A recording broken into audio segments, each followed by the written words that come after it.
The Israeli strike on the Hodeidah port was the second strike on the port in as many months. The Israelis intended to degrade the Houthi ability to import Iranian weapons. Most of these imports were taking place through the Hodeidah port. The target was specifically the oil refineries, which would then ultimately degrade the Houthi ability to operate its own missiles, its own munitions, and ultimately send a signal to the Houthi movement that Israel was able to strike Yemeni territory, even though it's separated by many hundreds, thousands of kilometers into their territory, sending a clear message to the Houthi movement, a message of deterrence, and one that was a message to the Houthi movement to stay out of the conflict rather than risk further escalation in the Red Sea region. Iran's vision for the Middle East, one that has been built over the past 10 plus years, has been funding marginalized groups all across the Middle East, funding these militant organizations that includes Hamas, Hezbollah, the Houthis, Shiite groups in Iraq, giving them weapons, giving them political support, and giving them the cover of Iranian military power in order to destabilize their own internal countries, their own internal political systems, and ultimately form a larger organization of Iranian allies across the Middle East. The Houthis have fallen into this same camp as well.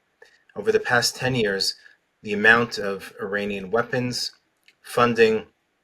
political support for the Houthis by Iran has increased exponentially, destabilizing southern Arabia,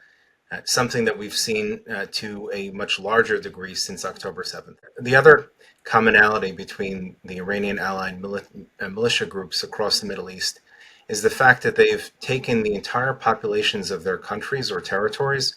essentially under siege and held them captive. Something similar has happened in Lebanese politics with the domination and dominance of Hezbollah for many years.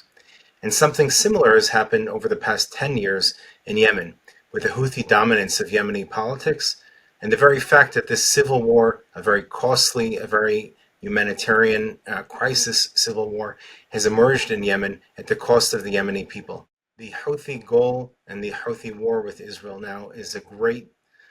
tragedy for the Yemeni people themselves, who are in the midst of a very serious economic, health, humanitarian crisis. And yet the Houthis focus on this self-destructive ideology, focusing on an external enemy, while their own Yemeni people are held captive by this Houthi movement, a racist movement, an extremist movement, and one that is holding 20 plus million Yemenis captive under very difficult circumstances. And in fact, probably the best thing that can happen for Yemen is the downfall of this Houthi movement. There is an internationally recognized government, one that is a republic, one that is supported by Saudi Arabia and the United Arab Emirates.